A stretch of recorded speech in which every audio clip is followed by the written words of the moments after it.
시몬느 보바르는 저서에서 그렇게 말했대요. 노년이 될수록 인간은 자기 스스로를 인식하길 거부한다. 이거 좀 슬프죠. 우리가 인간을 만날 때 첫인상의 7%가 말의 내용이래요. 대화를 나눈다고 하면. 그리고 38%는 목소리랍니다. 55%는 외모래요. 시각적 이미지가 중요하다는 거죠. 몸의 상태도 드러내게 하지만 우리의 마음 상태, 이 마음 상태가 밝게 건강하게 밖으로 우러나오게 하는 것도 패션이다. 그냥 이뻐 보이려고만 하는 게 아니라 나한테 가장 잘 어울리는 스타일과 핏을 찾으시는 게 어떨까 싶어요. 안녕하세요. 마음정비소에 잘 오셨습니다. 저는 마음정비사 한창수입니다. 편안한 하루 보내셨나요? 교수님, 나이가 들면 지식을 쌓는 것도 중요하지만 옷차림을 잘 입는 게 훨씬 더 중요하다고 하던데 사실인가요? 제가 이 부분에 대해서 조금 관심이 좀 있어요. 제가 젊은 친구들한테 아니면 제 자녀들한테 얘기할 때 옷차림 좀 깔끔하게 입는 게 중요하다. 그 이유 중에 하나는 인생에서 만나는 사람들 중에 나의 모든 거를 알고 나를 정말 깊이 아는 사람들을, 내 가족 같은 그런 사람들은 내가 뭐를 입고 머리 안 감고 나가도 나를 아는 사람들은 상관이 없는데, 인생에서 만나는 사람들의 대부분은 사실은 그때 만나는 5분 10분이 다인 경우들이 되게 많거든요. 그래서 옷차림은 내부에 가진 마음속만큼이나 중요하다라고 저는 생각을 하는데, 나이가 젊을 때는 좀 괜찮아요. 나이가 젊을 때는 몸이 건강하고 피부도 좋아. 세수만 깔끔하게 해도 이뻐요. 남자고 여자고. 근데 나이가 젊건 늙었건 잘 입고 잘생긴 게 좋은 건 아기부터 어른까지 일반적인 현상이지. 여러분 그거 아세요? 어린이집에 있는 아이들도요, 나이 든 사람보다 예쁘고 젊고 그런 언니 오빠들 더 좋아하잖아요. 어쩌면 인지상정일 수 있어요. 지식은 옷차림이다 라는 질문을 주셨는데, 이건 반은 맞고 반은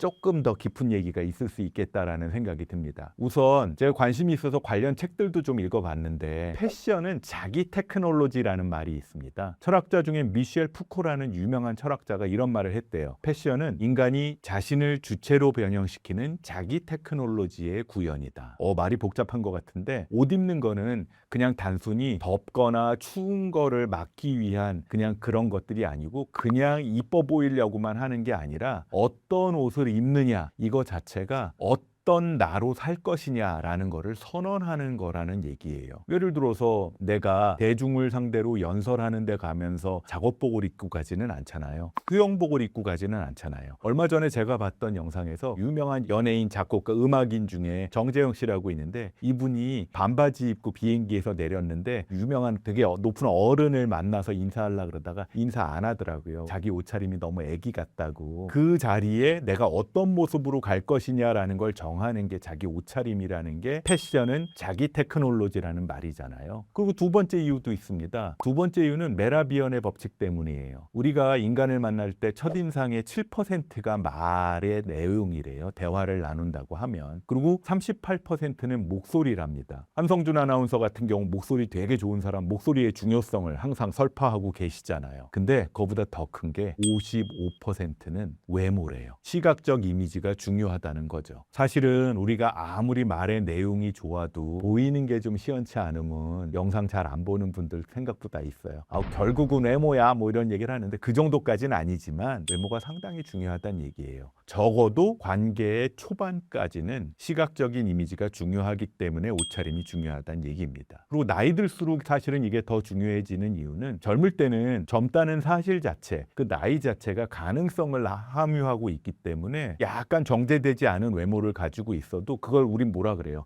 힙하다고 얘기하잖아요. 그냥 그래도 괜찮아, 아직 젊으니까. 근데요, 나이가 들면요, 그게 이 사람이 스스로를 관리하는 사람이냐 아니면 포기한 사람이냐라는 거를 보여주기 때문에, 면도를 잘했는지, 코털이 삐져나오진 않았는지, 머리는 잘 빗었는지, 세수는 잘했는지, 옷차림이 실오라기는 잘 가렸는지, 이런 거에 따라서 판단을 한다는 얘기예요. 젊고 어릴 때는 딱히 안 꾸며도 이쁘고요, 건강 자체가 보기 좋은 걸 수 있습니다. 나이가 들면 어때요? 몸에서 냄새도 좀 날 수 있고 주름도 잘 지더라고요. 옷차림도 추레해지기가 쉬워요. 그래서 관리를 잘 해야 돼요. 이거는 혹시 걱정하는 대로 외모지상주의는 아닙니다. 이게 나를 존중하는 태도 자체가 옷에서 드러나는 거예요. 뭐 그렇다고 그래서 제가 뭐 옷을 잘 입거나 그러는 사람은 아닙니다만 그렇다는 얘기고요. 중요한 거 한 가지, 패션 크리에이터 김홍기 씨가 책에서 이런 말을 하더라고요. 패션은 옷이 아니라 몸을 공부하는 것이 먼저다. 인간에게는 몸이 두 개가 있죠. 생물학적인 몸이 있어요. 키, 몸무게, 피부 이런 걸로 반영되죠. 그리고 두 번째 몸은요, 현상학적인 신체예요. 현상학에는 내 마음 상태가 같이 반영이 돼요. 마음이 행복하면 얼굴에 막 빛이 난다고 얘기를 하는, 그게 현상학적인 신체인 거죠. 패션은요, 겉차림, 몸의 상태도 드러내게 하지만 우리의 마음 상태, 이 마음 상태가 밝게 건강하게 밖으로 우러나오게 하는 것도 패션이다라는 것들을 같이 생각해 보면 어떨까 합니다.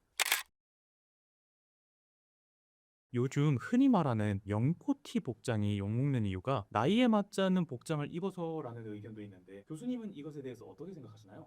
사실은 영포티에 대해서 별로 관심이 없었어요. 그래서 이 의견에 반은 동의하고 반은 반대하는데, 제가 며칠 전에 운동을 하러 갔는데, 제가 운동을 하러 가면서 약간 카고 바지 있잖아요. 발목은 조금 좁아지는 그거를 입고 갔더니 저보다 연배가 높은 분이 어우, 우리 한 교수 젊은 힙한 옷을 입었네. 영포티 아니야? 그러다가 이거 개저씨 취급받을 수 있어 라고 얘기를 해서, 저는 무슨 생각을 했냐 하면, 내가 지금 이 나이에 무슨 영포티야. 사실은 저는 그냥 좀 편안한 옷, 너무 늙어 보이지는 않는 옷을 입고 싶은 마음은 있는데, 그래서 부러움의 표시다, 본인도 입고 싶었나 보다라고 생각을 했어요. 근데 영포티라고 하면 잘 안 어울리는 것 같은데 억지로 좀 젊은 옷을 입고 있는 사람들을 조금 더 비꼬는 의미가 다 함유된 말이 영포티였던 것 같아요. 근데 이 비판을 받는 진짜 이유가 뭘까 생각을 했더니, 제 기준으로 생각을 했어요. 이때 생각해 떠오른 단어가 데코룸이에요. 데코룸. 키케로라는 로마 시대 철학자가 데코룸이라는 개념을 말했습니다. 아마도 현대에서 얘기하는 데코레이션, 꾸밈이라는 거의 어원이겠죠. 근데 데코룸의 원래 뜻은 뭐냐 하면, 어떤 목적에 알맞으면서 아름다운 것, 이것을 뜻하는 말이 데코룸이었습니다. 일종의 요새 얘기하는 어울림 또는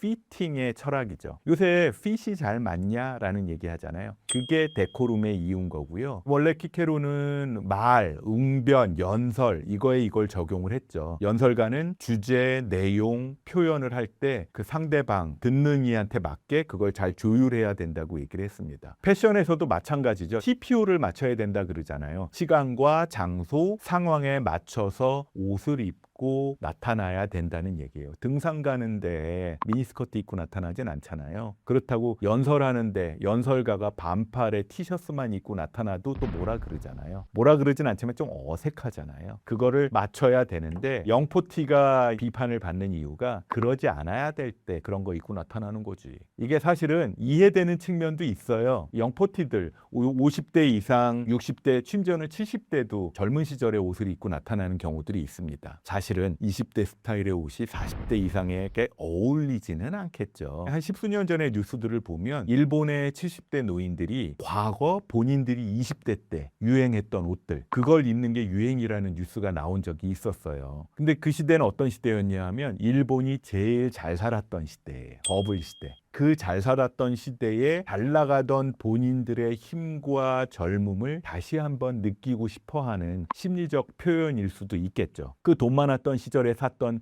비싼 옷들, 비싼 명품, 비싼 시계, 이런 것들이 요새 일본 중고시장에 많이 나와 있기 때문에요. 어찌면 영포티룩이라는 것도 젊은 시절의 본인의 젊음을 다시 느끼고 싶어하고 그걸 표현하고 싶은 마음의 표현일 수도 있겠다라는 생각이 들어서 이해는 됩니다. 근데요, 그런 옷들이 나의 현재 체형, 현재 나의 피부, 그리고 현재 나의 상황, 이것과 조화를 이루면, 데코룸을 이루면, 내 나이가 60이 되고 내 나이가 50이어도 멋있겠죠. 제가 예전에 세미나 삼아서 파리에 여행을 갔었는데, 거기 갔는데 머리가 허연 커플이 두 분이 굉장히 밝은 베이지색 톤의 정장 딱 입고, 그리고 딱 그 패션 컬러 양말을 딱 신고 두 분이 앉아서 딱 커피를 마시고 있는 거예요. 아주 나이 노숙한 커플이었죠. 모델은 아닌 것 같아. 근데 이분들이 멋지게 차려입고 식사를 하고 있는 장면을 보고서 저게 멋있겠다, 나는 못하지만 라는 생각을 한 기억이 나요. 내가 편하고 내 마음이 편하면 입고 싶은 대로 입으세요. 근데 그게 나의 몸과 내 마음도 존중하는 건지, 아니면 그저 밖으로 보이려고만 그러는 거고 남들이 그런 거 입으니까 좋아 보여서 따라하는 거라면, 젊은 사람들 보기에, 세상 사람들 보기에 오히려 초라해 보일 거고요. 오히려 보기 안 좋을 수 있겠다라는 것도 염두에 염두에 두시면 어떨까 싶습니다. 머릿속에 떠오르는 기억이 있어요. 영화 악마는 프라다를 입는다 2가 개봉을 했죠. 메릴 스트립을 보니까 그 나이가 굉장히 많은데도 불구하고 압도적으로 매력이 있잖아요.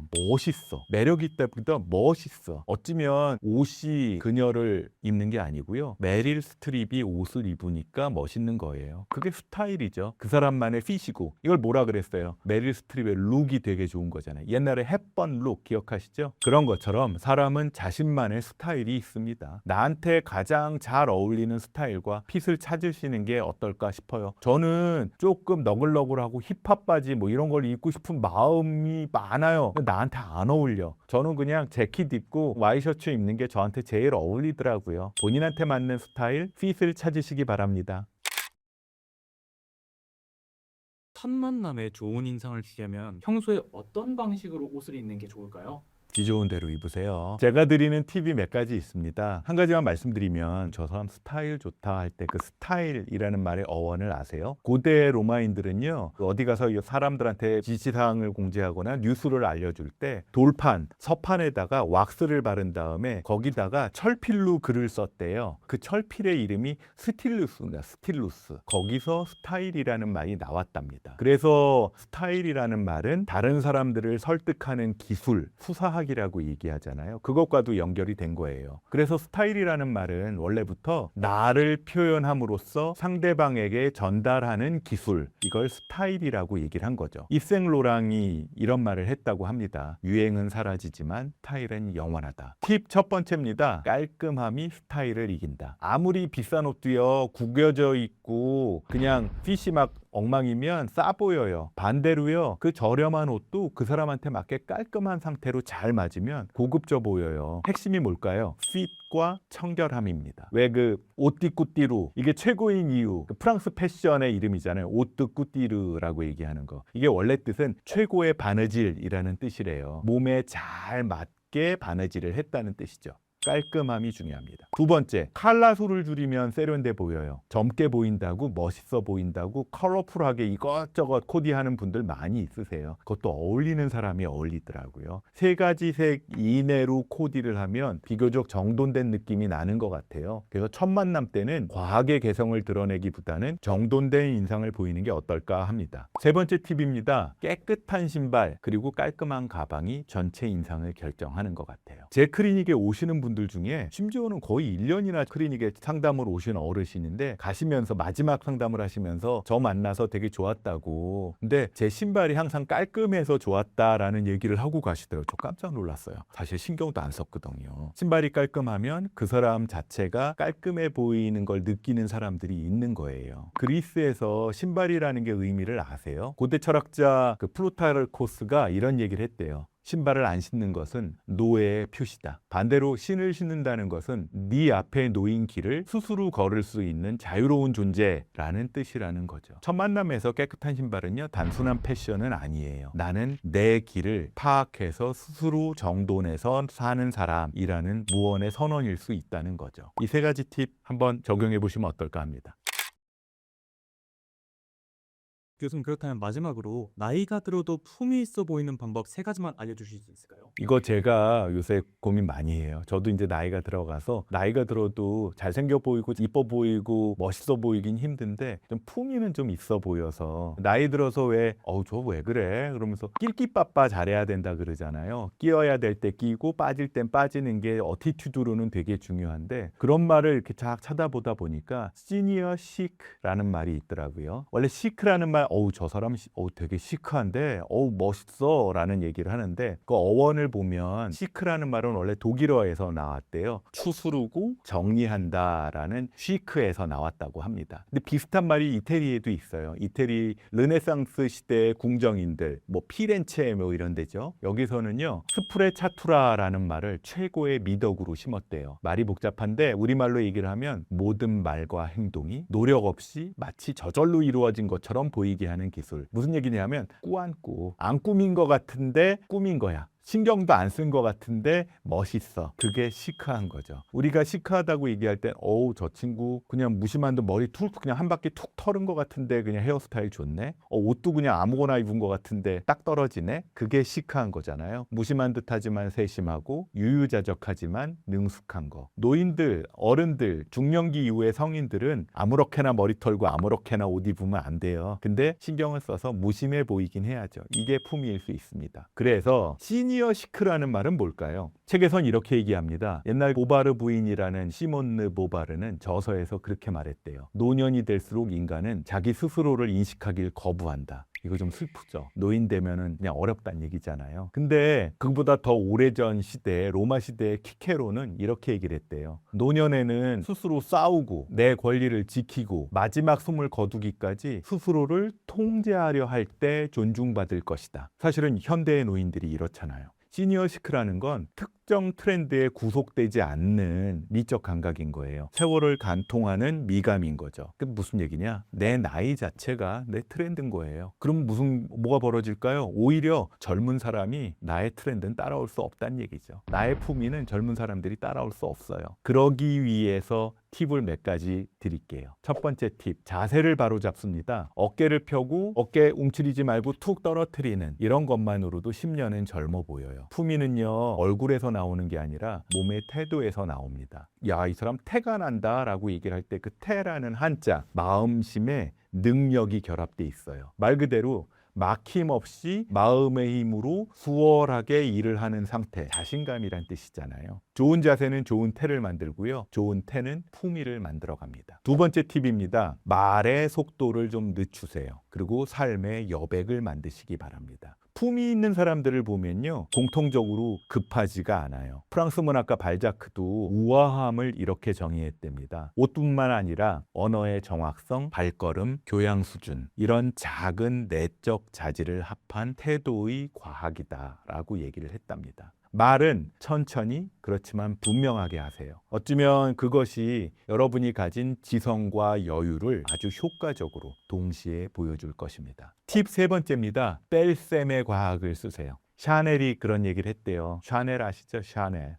단순하고 편한 것이 화려한 장식보다 더 아름답다. 제가 엘레강스 얘기를 해드렸어요. 심혈을 기울여서 선택한다라는 뜻입니다. 군더더기를 버리고 핵심만 남겨야 우아해져요. 우아한 삶을 원하신다면 이건 나랑 안 맞아 라고 거절하는 용기를 키우시기 바랍니다. 저도 항상 노력하는 중이에요. 근데 잘 안 돼요. 그래도 노력해야죠. 여러분도 함께 해보세요.